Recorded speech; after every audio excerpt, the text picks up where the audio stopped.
Yo, what's going on, guys? It's Tyler from the Keep Pounding podcast. What a hell of a game. That was as tense as I thought it was going to be. Definitely was anxiety-driven game for sure. Back and forth. There's a lot of good, some bad, but we came out with the win. We are now sole possession of the NFC South. We are on the top of the division. The first time that we can say that in a long time. It's a good feeling, man. It really is. It's a great feeling. This season's gone, has had its ups and downs. It's been a roller coaster of a season. There's been things that we've done that I didn't think that we would be able to do this season. And there's things that I thought we should get done that we haven't get done, like the Saints. So this has been a roller coaster of a season, but it's a young team. It's a growing team. They're learning how to win. They're learning different ways to win, and it's fun to watch. It is a little, frustrating at times, nerve-wracking at times, but hey, I'm along for the ride. This has been a long time coming, how we've been playing the last several years, specifically since we've had David Tepper as the owner. So this is the most exciting that Panther football that I've seen the last 6-7 years. So you guys that are watching now, hit the like button, hit the subscribe button, hit the notification bell, so that way you never miss a chance to watch me go live. I don't go live all the time. I want to start doing that consistently, but just so when I do go live, you'll get that notification, be able to watch. But I want to get into the game a little bit. We'll kind of go from what I've seen in the throughout the game, starting the first half, the first quarter. I wasn't able to watch the first several minutes. I was able to sleep in today and then kind of overslept and was able to hop on and start watching the game probably like within 5-7 minutes of the first half. So, but what I did see, the refs are kind of at it again, right? The refs they were not consistent. And to be honest, like I'm not a big conspiracy theorist person. I'm not a big conspiracy theorist, like with the refs, like they don't want the Panthers to win and, but wow, these refs, and it's not even just us, like the refs, I think of the Lions and Steelers game, they're just horrible. Like I really think they should maybe start to implement AI for refs. This is ridiculous. Like it's been, there was a lot of penalties that I felt like should have been called. There's a lot of, flags that I felt like should have been thrown on both sides of the ball for us and against the Bucs. Not a good officiating crew at all. So we've had back-to-back games with poor officiating crews. But the T-Mac plays, there was two of them. One of the end zone, that was a no call, and then another one of the sideline that was on third down that I felt that wasn't called, and I thought that was a pass interference. So there's several pass interference calls that I thought, were warranted and they weren't given. I thought those were pretty bad. I thought the call with Ashawn Robinson at the when the Bucs kicked the field goal, the unnecessary roughness on the long snapper, and you could tell he was going in between the linemen, and then the lineman pushed him into the snapper and kind of laterally flexed his head, and they called a unnecessary roughness on that. I mean, I get protecting the players, but like that was some tacky crap that, I mean, it was ridiculous. And that gave the Bucs an opportunity to march down the field. Now, ultimately, they came away from a field goal and they actually almost missed it. But, at least the defense held strong, limited them to a field goal. But just some really bad officiating across the board. I felt like XL, one of the things I've noticed in the first half was XL with his drops. He's continued to drop passes that should not be dropped at all. The one that was in the middle of the field, he was no one around him, just dropped it. And then also him just not having a spatial awareness and being catching the ball out of bounds, where he had plenty of room to be able to drag his feet and get that catch. He did make it up to on a second or third down play that he had maybe the next drive or like later in that drive, he was able to kind of make up for it and get a first down. But overall, XL, I feel like he really isn't a factor in this offense. I mean, he's still involved, but I will talk about XL in a different video. I'm not ready to really talk about that now, but I feel like you're starting to see him slowly kind of dissolve in this offense, kind of just not really be a part of it. But Bryce played really well overall. In that first half, he had a beautiful pass to T-Mac for a touchdown. that was right before the half. It was an amazing 2 minute drive, amazing 2 minute drive. In the first half, he had 60% percentage completion percentage with over 100 yards, a touchdown, only one sack, and had 91 passer rating. So Bryce Young has been, as far as his pocket presence today and just in general, the last several weeks, it's been elite. Just the way he's been able to navigate in the pocket, continue looking downfield, but also knowing when to escape the pocket and gets positive yards. And there's I've seen, at least for me, I haven't really seen this, but Bryce Young, like he's got a little bit of, he was willing to put it on the line. I think because it was a big game, he was willing to try to make a defender's miss versus just try to, kind of slide or, just kind of quit on the play. But he did a great job. Bryce Young did a great job scrambling, but it was a beautiful, beautiful 2 minute drive, almost perfect 2 minute drive. And the Bucs I felt like that they really thought that we're set up for the field goal, and I kind of expected that. I did expect a deep shot right before the end of the first half because they were already in field goal range. They had another timeout or two, so they had the opportunity to. I think they only had one timeout, but they had the opportunity to take a shot. And if they don't get it, or if it's caught in bounds, they have the ability to take a timeout. So, and it was just a beautiful, beautiful route and beautiful catch as well. Beautiful throw. So Bryce was elite. Nick Scorton had a hell of a game today. I mean, this is, I think, probably the best game he's had all year. He was sniffing out screens. He had a big stop inside the 5 on a run play. He sniffed out another run play later on in the second half. Nick Scorton, is just looking phenomenal, specifically against the run. Now, I do think he's going to develop into getting that, pass rushing, getting to the quarterback moves, but he's really making an impact on every game, specifically with Pat Jones out this year. I feel like Nick Scorton, he's establishing that he's going to be one of the edge rushers for the future, for the time being, for a long time. So shout out to Nick. He had a really good game. One thing I noticed with in the first half was I really felt like even though he had a touchdown later this game, JT Sanders really hasn't been a factor either. I feel like Tommy Trimble and even Mike Evans have more of a factor at tight end than JT Sanders. It's kind of like with XL, he's kind of like dissolving. He's a part of the offense, but he's not. But JT Sanders, I feel like you're starting to really see Mitchell Evans get more opportunities, and I feel like Mitchell Evans, I feel like is more of a threat catching the ball than JT Sanders is right now. But at the first half, I believe it was what was it? Was it 13-10? I think it was at the first half.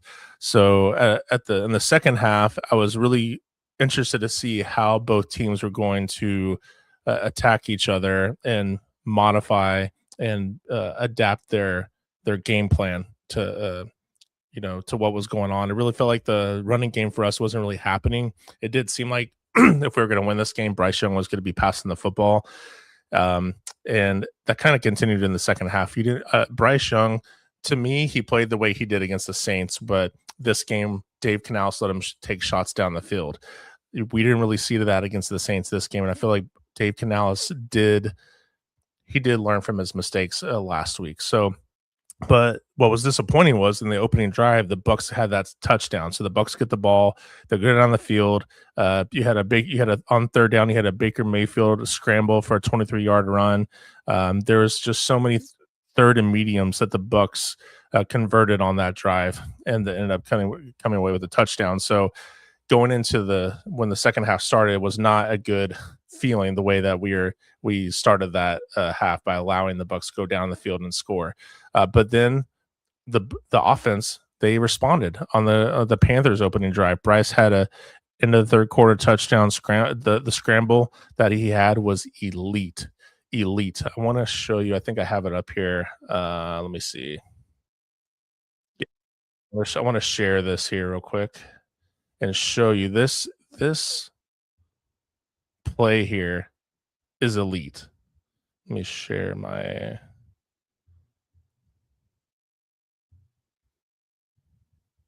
Share screen. Here we go.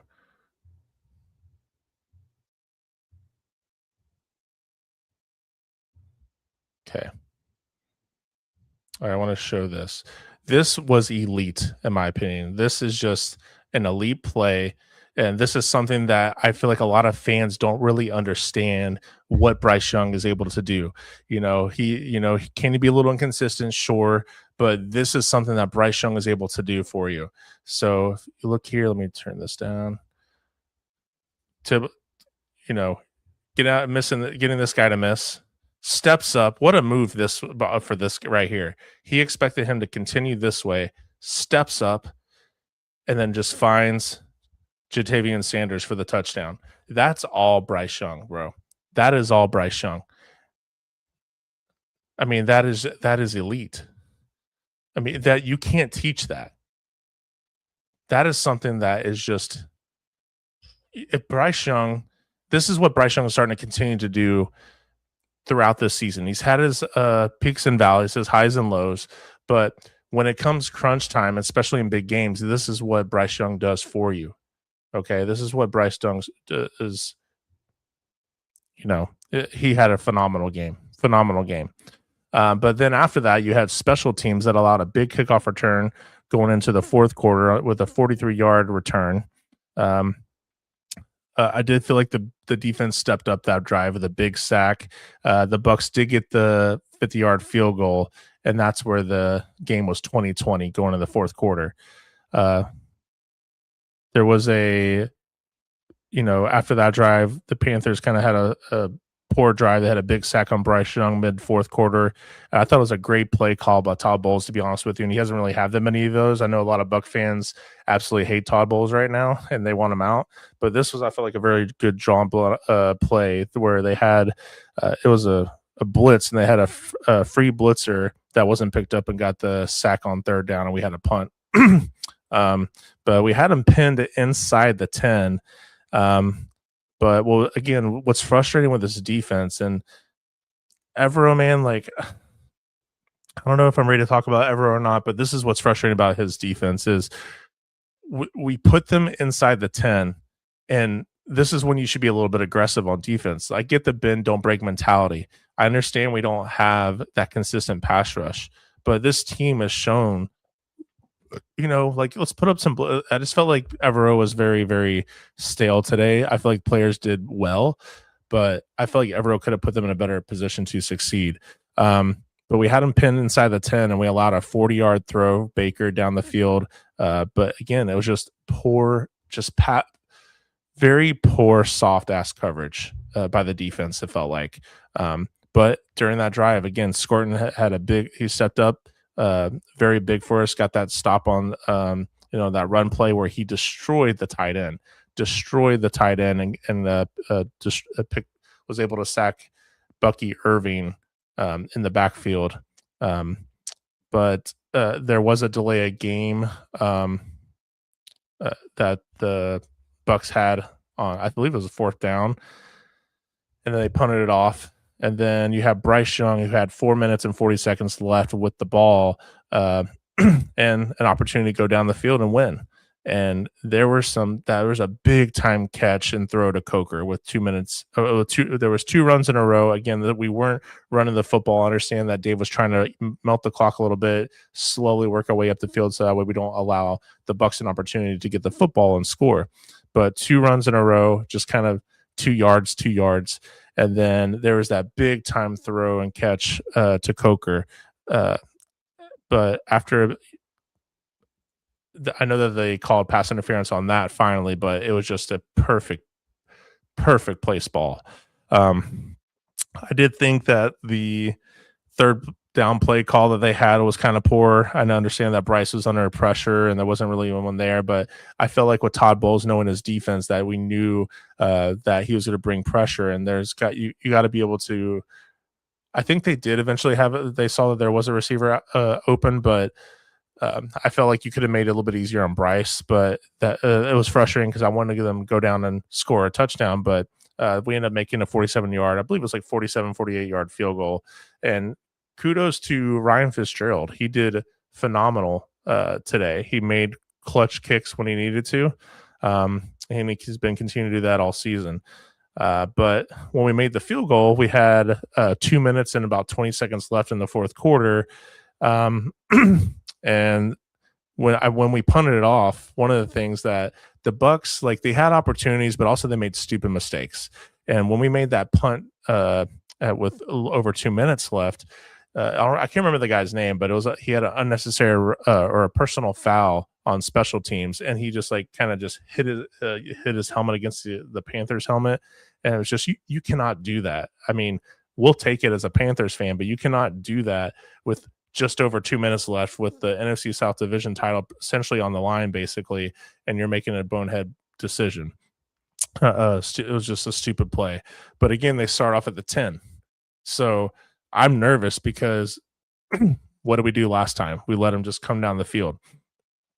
There was, again, Baker Mayfield. He had several plays, and one of them was, again, during that drive, he had a big 30-yard run where we just – and Dave Canales mentioned this during the previous press conferences during the week, that they need to be able to try to maintain and know where Baker Mayfield is, because he can take off. He is athletic and he's able to run the football. And so during that play, he had a 30-yard run, and then they were marching down the field. And they also got a false start. I think Emeka Buka it was 2nd and 9 at the 40-yard line, got a false start. And then the next play, that was the interception by Lathan Ramsden, where if you looked at the play, you'll see that Mike Evans was coming across the middle, but he saw that Baker was starting to scramble. And so right when he decided to cut back the other way, Baker threw it, and it was a perfect opportunity for Lathan Ramsden to get that interception and close it out. So, it was a crazy, crazy, crazy game. And I felt like, again, we did what we had to do to win the football game. It was very loud at Bank of America Stadium. Obviously, I wasn't there, but from what I've heard and what I hear on Twitter, Robert Hunt even tweeted out how the bank was rocking. So it's great, you Panther fans out there supporting the team, being loud, but we're in first place now. We got to be able to try to maintain it, though. We have the Seahawks coming up, and if we can beat the Seahawks, and then the Bucs, they play the Dolphins next week. If we win, if we beat the Seahawks and the Bucs lose against the Dolphins, then we win the division. But even if we say we lose next week against the Seahawks, and even if the Bucs win, then whoever wins, we play the Bucs at the last game of the season, and whoever wins that game wins the division. So it's still not over. I think the next gen stats had us at like 46% percentage, winning if we win today, which we did. So a lot still has to happen. There's still this isn't over, but right now it's good to know that we're in the first place of the division right now. So, if we could have closed out the Saints, today would have been celebrating going to the playoffs, but we couldn't. But hey, we beat the Packers, we beat the Rams, we can beat the Seahawks. We can beat the Seahawks, guys. They got to travel to Carolina. I think that the fans will be out there in full support, rooting for this team, being loud. I still think there's an opportunity for us to do that. It's going to be against a really tough defense, in my opinion, the best defense in the NFL right now. So can we establish the run? But again, Bryce Young was able to kind of prove that he didn't absolutely need the running game to be successful. So I did feel like the offense was balanced, but the running game just couldn't get together. They couldn't establish a running game.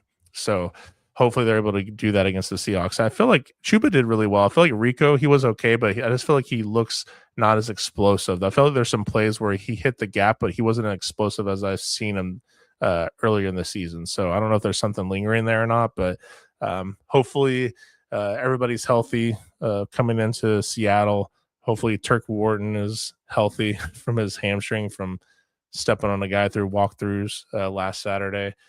But it's going to be whether we make the playoffs or not. This has been a successful season. I hope that we continue and we beat the Seahawks and we beat the Bucs, and because we control our own destiny. If we win the next 2 games, we are going to the playoffs, and we are going to be hosting a playoff game. So we control our own destiny. The players know that it's crunch time. They're obviously going to be given everything they have.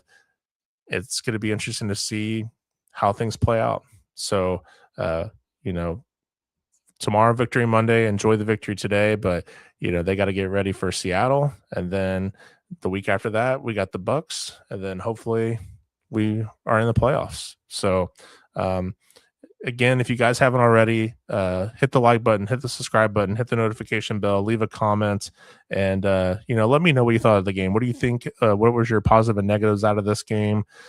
What do you see? What needs to improve? Not so much the Seahawks is an important game, but really it's the Bucs week 18. What do we need to see the Panthers improve upon and continue to do well in order for us to win that game? Because it's going to be in Tampa. It's going to be an away game, which is tough. But if we continue the streak that we've had pretty much all season, win, loss, win, loss, win, loss, we're going to lose against the Seahawks and we'll win against the Bucs. I mean, we've been pretty consistently inconsistent this year. So keep pounding, guys. What an amazing game. I do intend to start having a co-host on here. It's my childhood best friend, Ryan. He's been, we're all busy, but trying to get someone on here to go back and forth with it and make this podcast a little bit more interesting for you guys. So